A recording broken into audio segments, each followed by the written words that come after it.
The Intergalactic Peace Summit on Station Harmony was in full swing, with delegates from 100 worlds mingling in the grand ballroom. Jackson Kane, a junior human diplomat fresh out of the academy, stood awkwardly by the refreshment table, nursing a glass of Centaurian wine. He'd been warned that these events were crucial for building relationships, but nobody had taught him how to actually start conversations with beings who breathed methane or communicated through bioluminescence. That's when he saw her. She stood near the observation window, silhouetted against the swirling nebula beyond. Her skin shimmered with an ethereal lavender hue, and her silver hair seemed to float weightlessly around her shoulders. She wore a simple dark gown that somehow seemed both elegant and understated among the elaborate costumes filling the room.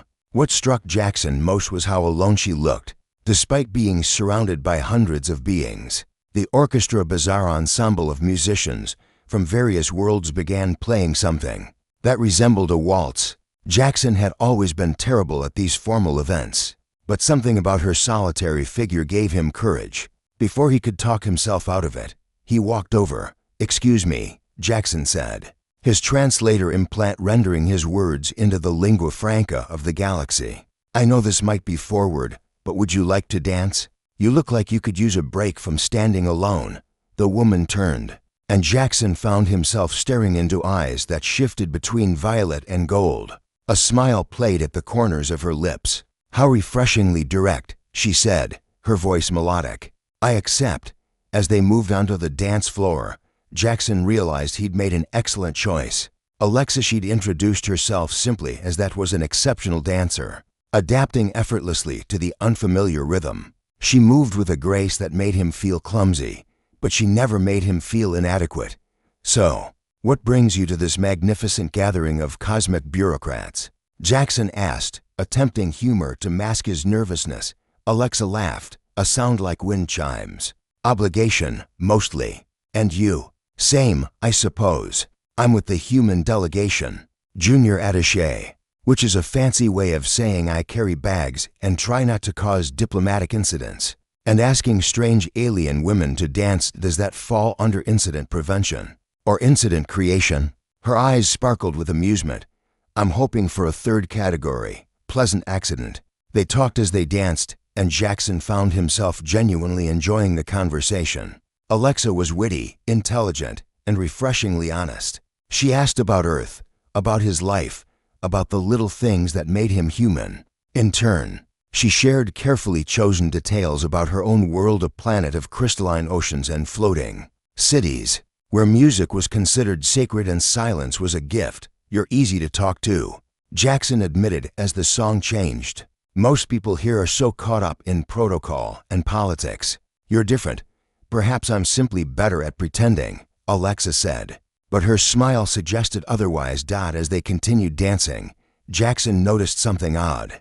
Other dancers were giving them a wide berth. Several alien dignitaries were staring, some with expressions of shock, others with what might have been amusement. An insectoid ambassador actually dropped its drink. "Is it just me, or are people staring?" Jackson whispered.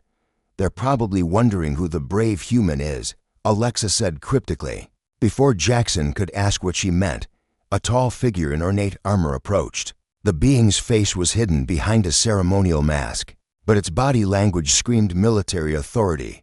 "Your Majesty," the figure said in a deep, resonant voice, "the councilors are requesting your presence for the treaty signing." Jackson's feet stopped moving. "Your Majesty?" Alexa sighed, a very human gesture. "I suppose the pleasant accident phase is over." She turned to Jackson, and for the first time, he noticed the subtle crown woven into her floating hair, not ostentatious, but unmistakably regal. "Jackson Kane, allow me to properly introduce myself. I am Queen Alexa Luminara of the Celestial Sovereignty, ruler of the Andromeda Cluster." The blood drained from Jackson's face. The Celestial Sovereignty controlled over 50 systems and commanded the most powerful fleet in 3 galaxies. He just asked their queen to dance like she was a random guest at a college party. "Oh God, Your Majesty, I am so sorry. I had no idea. I should have." Alexa held up a hand, silencing him. "Should have what? Treated me differently? Spoken with rehearsed pleasantries?" Pretended to be someone you're not? She stepped closer. Jackson, do you know how long it's been since someone simply asked me to dance? Not because I'm a queen, not because they want trade agreements or military alliances, but just because I looked lonely? I know. Neither do I. It's been that long. She glanced at her waiting escort, then back at Jackson. I have to go sign papers that will bore me to tears. But this, she gestured between them, this was the most genuine interaction I've had in years.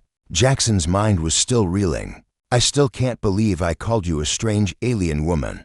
Technically accurate, Alexa said with a grin. She leaned in close, and Jackson caught the scent of something like jasmine and starlight. The summit continues for 3 more days, Jackson Kane. Perhaps we'll cross paths again. And perhaps next time, you'll ask this random alien woman to dinner. Before he could respond, she swept away, her escort falling into formation around her. The crowd parted like water, beings bowing as she passed. Jackson stood frozen on the dance floor, replaying the last 15 minutes in his head. His supervisor, Ambassador Chen, appeared at his elbow. Jackson, please tell me you didn't just ask the Queen of the Celestial Sovereignty to dance. I did. Jackson said lie. Chen groaned. This is either going to be a brilliant diplomatic breakthrough or the end of your career. Jackson watched Alexa disappear through the grand doors, her silver hair the last thing visible before they closed. She glanced back once, caught his eye, and smiled. You know what, Ambassador? Jackson said, a grin spreading across his face. I think it might be both.